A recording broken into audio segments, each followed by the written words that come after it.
Good morning to all my students.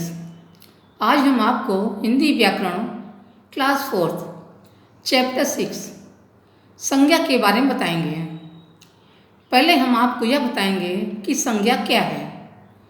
संसार में पाई जाने वाली प्रत्येक वस्तु का कोई ना कोई नाम अवश्य होता है जिससे उसकी पहचान की जाती है। व्याकरण में इन्हीं नामों को संज्ञा कहा जाता है। संज्ञा की परिभाषा किसी प्राणी, वस्तु, स्थान या भाव, गुणधर्म आदि के नाम को संज्ञा कहते हैं। जैसे कपिल, बालिका, छाता, दिल्ली, चतुराई, बुढ़ापा आदि। संज्ञा के भेद। संज्ञा के 3 भेद होते हैं: व्यक्तिवाचक संज्ञा, जातिवाचक संज्ञा, भाववाचक संज्ञा।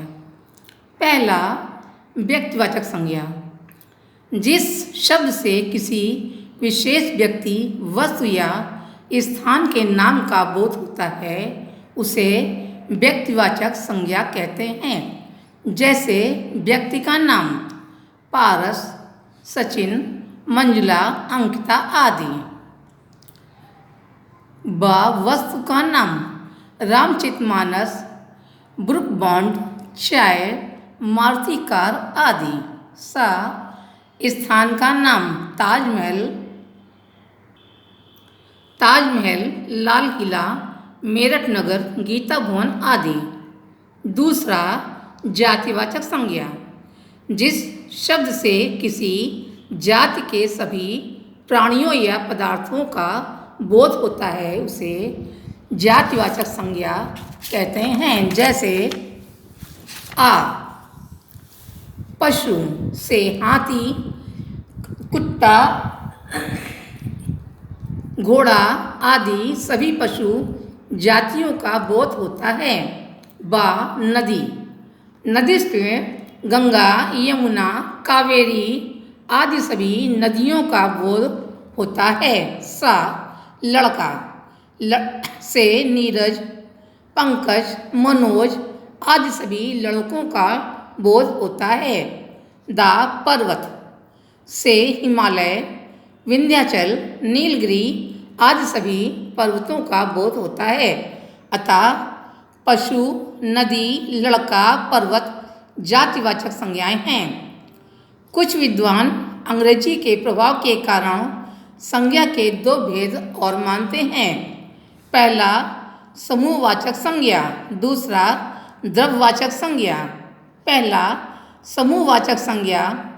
जिन संज्ञा शब्दों से किसी समूह अथवा दल का बोध होता है उसे समूहवाचक संज्ञा कहते हैं। जैसे कक्षा, भीड़, जुलूस, सभा, सेना, झुंड आदि। दूसरा, द्रव्यवाचक संज्ञा। जो संज्ञा शब्द किसी धातु अथवा पदार्थ का बोध कराते हैं उन्हें द्रव्यवाचक संज्ञा कहते हैं। जैसे घी, दूध, पानी, सोना, चांदी, लोहा तथा तेल आदि। परंतु हिंदी भाषा में इन सभी संज्ञाओं को जातिवाचक संज्ञा के अंतर्गत रखा गया है। विशेष धातुवाचक संज्ञाओं का बहुवचन नहीं होता। इनमें परिमाण सूचक शब्दों जैसे थोड़ा, किलो, लीटर, मीटर, बहुत आदि शब्दों का प्रयोग होता है। तीसरा, भाववाचक संज्ञा। जिस शब्द से किसी प्राणी या पदार्थ के भाव, गुण, स्वभाव या अवस्था का बोध होता है उसे भाववाचक संज्ञा कहते हैं। जैसे ईर्ष्या मन का एक भाव है। चतुराई से गुण का बोध होता है। बुढ़ापा जीवन की एक अवस्था या दशा को बताता है। अतः ईर्ष्या, चतुराई, बुढ़ापा भाववाचक संज्ञाएं हैं। भाववाचक संज्ञाओं की रचना। कुछ शब्द मूल रूप से भाववाचक संज्ञा होते हैं, जैसे सत्य, दया आदि। कुछ भाववाचक संज्ञाएं अन्य शब्दों से बनाई जाती हैं, जैसे पहला जातिवाचक संज्ञा से, लड़का लड़कपन, मानव मानवता, मित्र मित्रता, पशु पशुता, देव देवता, सती सतीत्व, सेवक सेवा, समूह सामूहिक, मित्र मित्रता, नारी नारीत्व, पुरुष पौरुष, मनुष्य मनुष्यता, रोग रोगी, सुख सुखी, कृपा कृपालु, इतिहास ऐतिहासिक। दूसरा सर्वनाम से, अहम अहंकार, सर्व सर्वस्व, यह ऐसा वह वैसा, जो जैसा, कौन कैसा, पराया परायापन, मम ममता, तुम तुम्हारा, मैं मेरा, आप आपका, कौन कौन सा, मूर्ख मूर्खता, मीठा मिठास, आलसी आलस्य, अच्छा अच्छाई, महंगा महंगाई, गहरा गहराई, बूढ़ा बुढ़ापा, मधुर मधुरता, सुंदर सुंदरता, अधीर अधीरता, कुरूप कुरूपता। चौथा क्रिया से, लड़ना लड़ाई,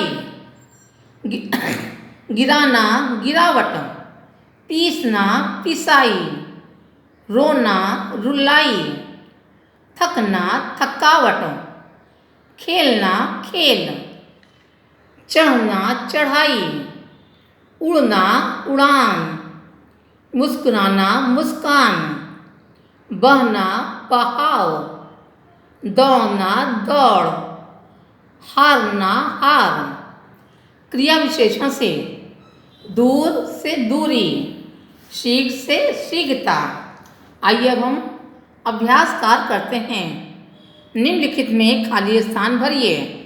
सज्जनता से सज्जन से सज्जनता, बच्चा से बचपन, ऊंचा से ऊंचाई, सजाना से सजावट, मिलाना से मिलावट, मुस्कुराना से मुस्कुराहट, चतुर से चतुराई, पढ़ना से पढ़ाई, उड़ना से उड़। इस चैप्टर के प्रश्नोत्तर की फोटो आपको होमवर्क में दे दी जाएगी। आज की कक्षा में बस इतना ही। धन्यवाद।